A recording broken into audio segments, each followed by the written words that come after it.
Hello friends! It's time to make an absolutely unnecessarily goth pinafore.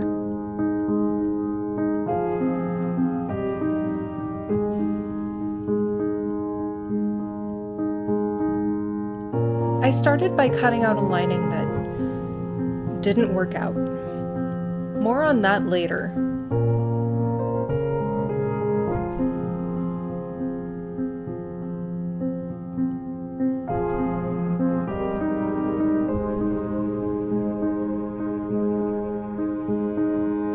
The first sewing bit was to use a zigzag stitch on the edges of the skirt pieces that would be exposed after it was all put together. The skirt is basically just 4 full widths of the fabric, with 3 of those pieces being cut in half down the vertical center, making sure that I had a continuous front piece, side seams for pockets, and a center back seam for the zipper.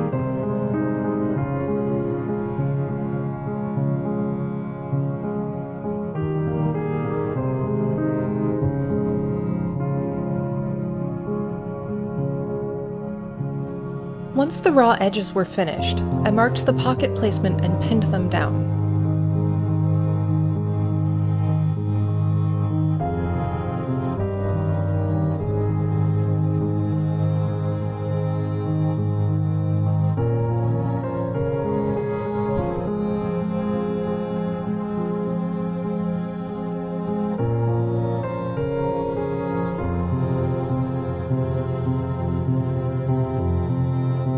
The pockets were then attached in the usual way, meaning sewn. They were sewn.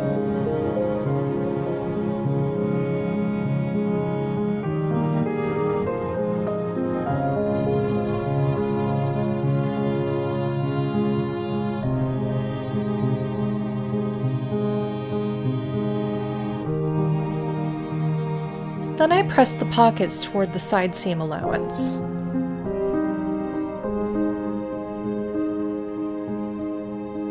And pinned the side front pieces to the side back pieces.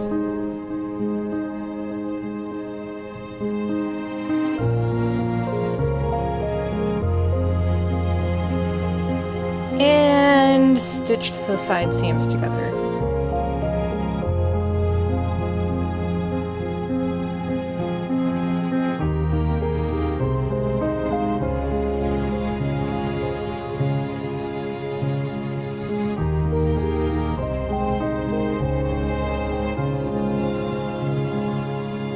After the pockets were assembled, I clipped the side seams just above and just below the pockets and pressed the side seams open.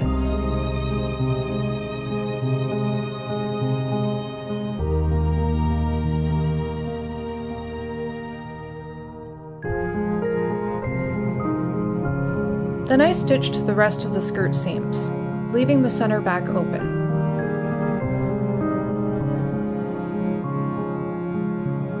And pressed.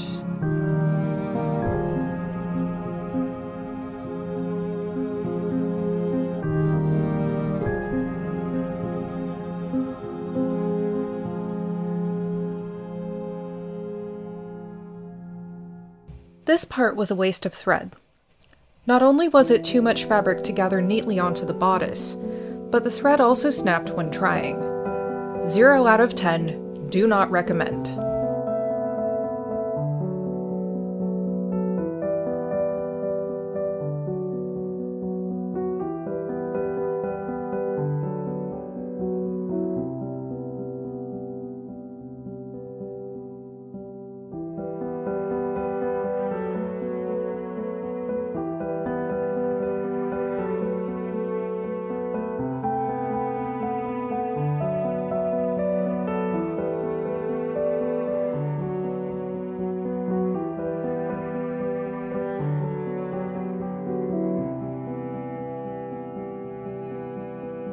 Next came the bodice construction. I pinned the side fronts to the center front and stitched them together.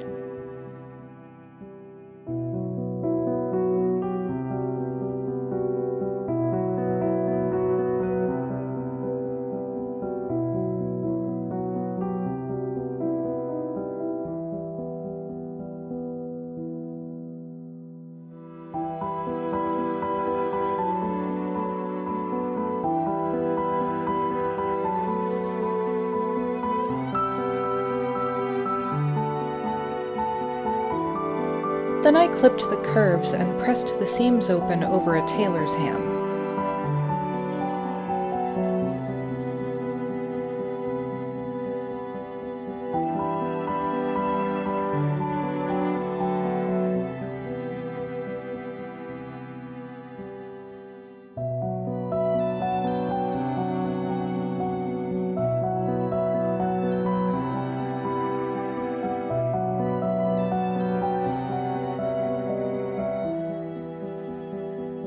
Then pinned the side backs to the center backs.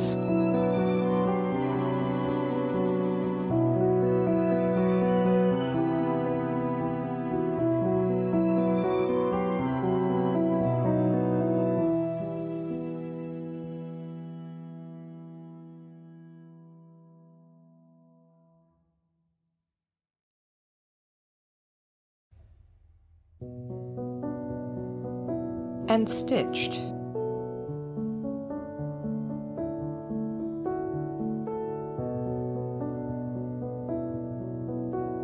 And pressed. Funny how these things work.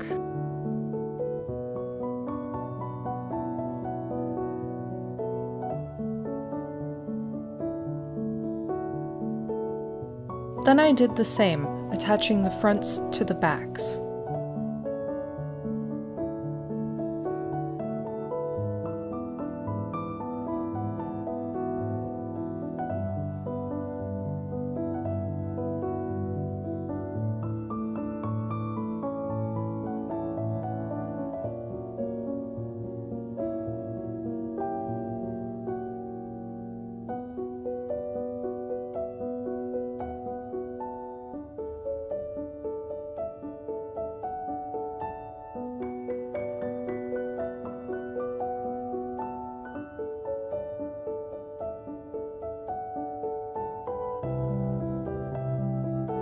Then I failed to gather the skirt, and removed the gathering stitches, pressed out the gathers, and pinned the seams to the bodice again.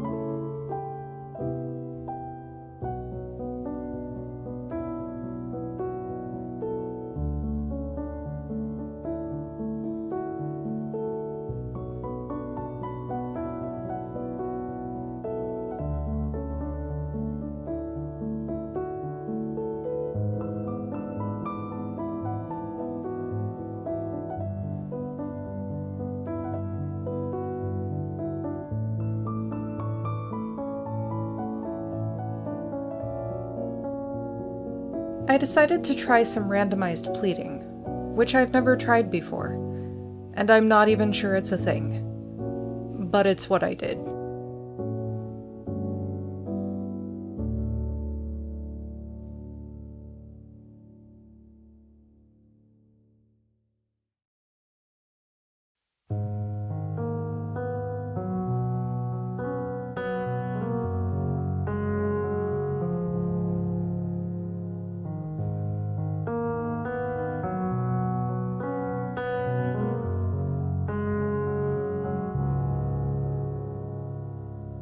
Then I pressed the bodice up from the waist seam, making sure the seam allowance was on the bodice side.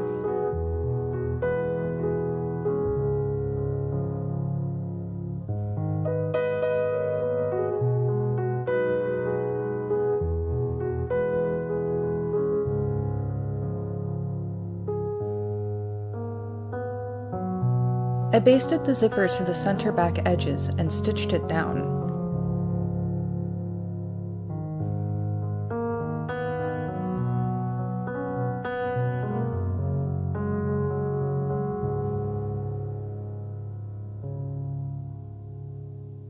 Then removed the basting stitches and pinned the rest of the center back seam shut.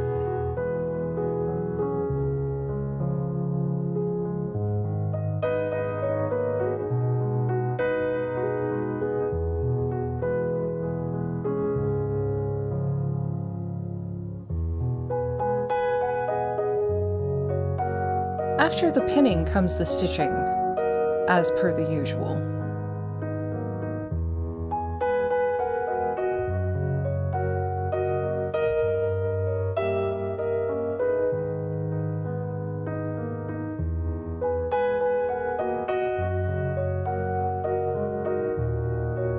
No footage of pressing that seam open, but I made the straps next. I pinned them, stitched them, turned them right side out, and pressed.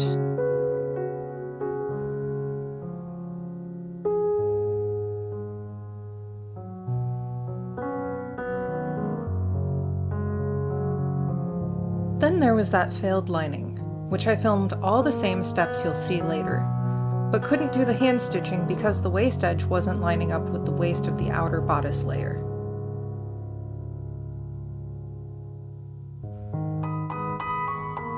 Because of that issue, I decided to move on and press the first part of the hem allowance, the half-inch portion.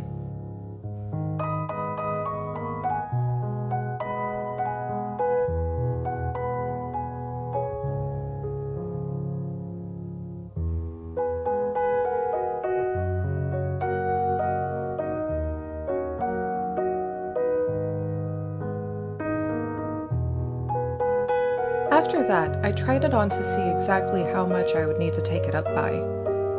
It was far too long, so I hemmed it by 3 inches.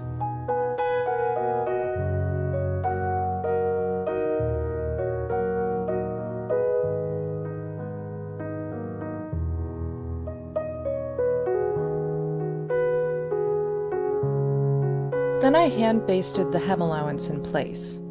It's much easier to use the blind hem stitch without pins getting in the way. The blind hem stitch is a straight stitch with a periodic zigzag. When the hem is folded up, it just catches the skirt or pant leg with that one zigzag stitch every inch or so. Then I removed the basting, which was much faster than the basting itself. And pressed out the little crease created by the fold for the blind hem stitch.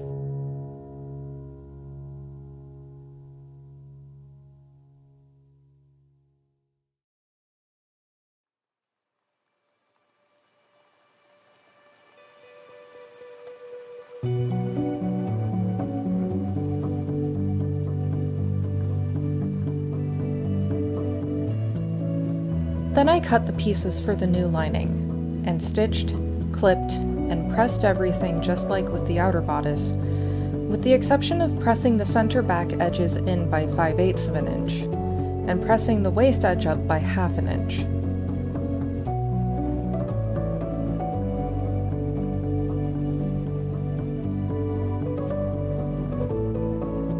Can we take a moment to appreciate how pretty this fabric is? If I'd had more than this, I'd have used it for the dress.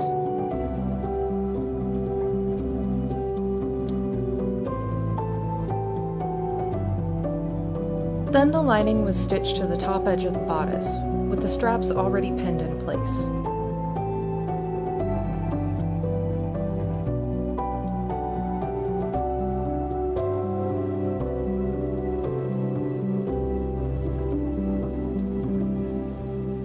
After stitching, I pressed the lining upward from the bodice, making sure the seam allowance kept to the lining side.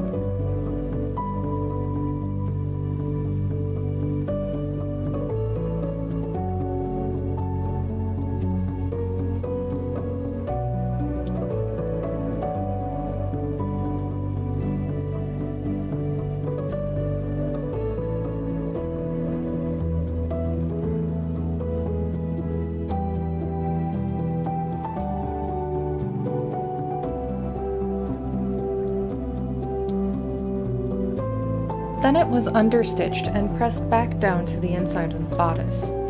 I hand felled the center back and waist edges of the lining off camera.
Okay, so I really love this dress. I love how it turned out.